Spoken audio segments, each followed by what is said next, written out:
Okay, good morning, Rachel. What's your channel? My channel is Dreaming English. And very great channel. I've been watching. You did a great job. So we Thank have you, a conversation today. What are we going to talk about? Well, we're going to talk about the best ways of learning languages and what each of us think are the best ways.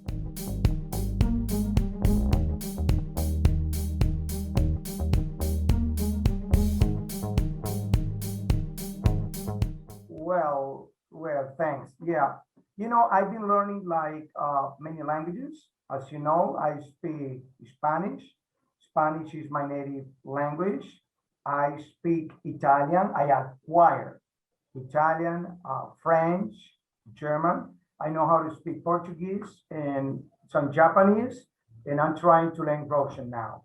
And I think the best way to learn a language is the same way we learn a language as we are kids. Like I say, from my friends, a language has 4 steps. First one, listening. Second one, repeating. Then the third one is like reading aloud and then writing. That's what I think, and not to be shy. You know, before we used to learn, like when I studied English a long time ago, first textbook, and a lot of teachers, they say that's an old system, but I don't agree with that.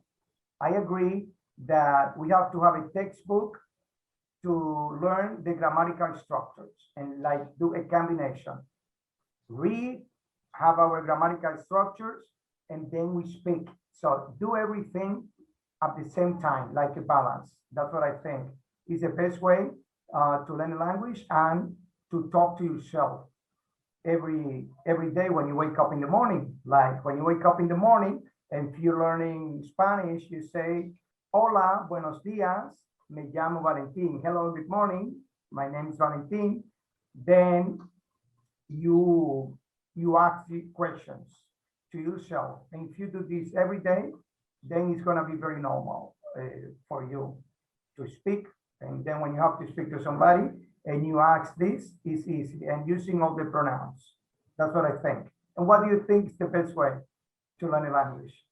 I mean, I have to agree with you that learning naturally, the same way that we learned when we were babies, by listening to the language, by being exposed to it, immersing ourselves in the language as much as possible. I tried in high school to learn Spanish, learning it through the grammar, through the textbooks.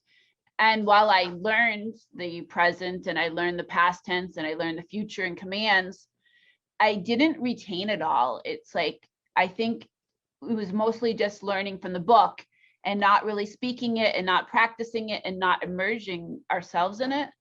But I found now, like with the internet, where I can watch YouTube channels and I can find people, like I found lots of people on the internet through Hello Talk and through different sites. I actually became friends with somebody in Mexico and was able to go there and actually spend some time there and immerse myself into the language, that I've been able to learn the language and really like develop an ear and be able to at least understand it. Speaking, I'm not 100% there yet, but I can understand it. I can follow conversations. So I definitely agree. I do believe it's important to learn the grammatical structure, but when we speak, we're not always thinking all the grammatical structure, we're just speaking it. So I think when you get to the point where you can just, without thinking, oh, all right, am I supposed to say it? If I'm thinking in my mind, the structure of saying something in Spanish in the past tense, I'm kind of translating it in my mind. I need to get to the point where it's just natural that I'm able to speak in the past tense without thinking about that structure and kind of looking at it, because then I'm just translating in my mind. I want to get to the point that I'm thinking in Spanish. And it's amazing to me how you have been able to acquire all those languages. So by far, like there is a new science we call neuroscience. It's how you connect. For example, if I want to teach you how to say, I like to drink coffee, me gusta tomar café. Me gusta tomar café. Me gusta tomar café. Me gusta hablar español. Me gusta hablar español. So it is not only saying what you want to say in any language. You have to mean it. Like, you know, we work on emotions. It's not the same like you say, yo quiero café, and we say, yo quiero café. I love coffee. So you connect the sounds with your brain. That's a different way. Before in the textbook, for example, we are Dominican people, Spanish speaker people, speaking people. We have to learn first the writing, pronunciation, the meaning. No, nowadays we have a new method, a new methodology to learn is that you listen and you associate the things with your brain. So you learn automatically, like taza, teléfono, jarro, té. I like to drink tea. Me gusta, wow, tomar té. Es delicioso. In this way, if you do this every single day, then it's gonna be very easy.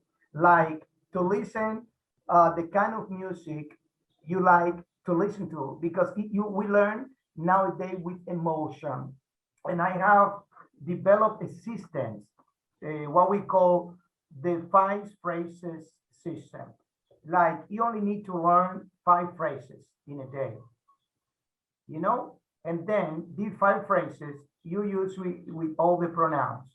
For example, if you say, yo como, tú comes, él come, ella come, nosotros comemos, ellos comen. Yo hablo, tú hablas, él habla, nosotros hablamos, ellos hablan, ustedes hablan. Like in English, I speak, you speak, he speaks, she speaks, he speaks, we speak, you speak, and they speak. And then what I try to do is some kind of combination. For example, I like to swim, but I don't like to fish. And then I say, I like to swim, but I don't like to fish.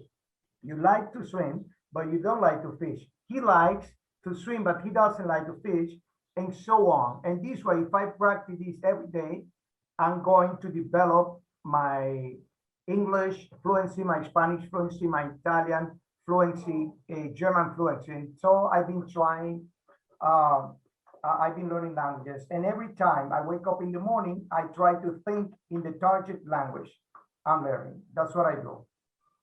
And I'm sorry, and if you learn like 5 phrases every day, if you multiply 5 times 3, that would be like 150 phrases in a month. And normally, if you have like 150 in 2 months, 300 phrases, you're gonna be able to speak the language.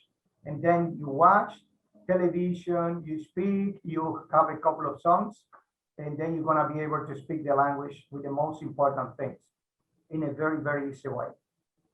Yeah, I definitely agree. Like when, especially if you're making the videos and you kind of say, okay, I'm calling the person on the telephone, and you're kind of, you know, not only saying it, but you're showing, you're using props, or you're, you know, like, oh, I love tea. And you're kind of really kind of showing the emotion, or, oh, I was afraid, and kind of like showing that emotion. So that way the people can learn what the meaning is by just saying, oh, I was afraid. Like there's nothing, it's very like dull, and you're not really learning what that means. But if you kind of really put that emotion into it, people are going to learn better. Like you say, so you're talking about sure. the body language.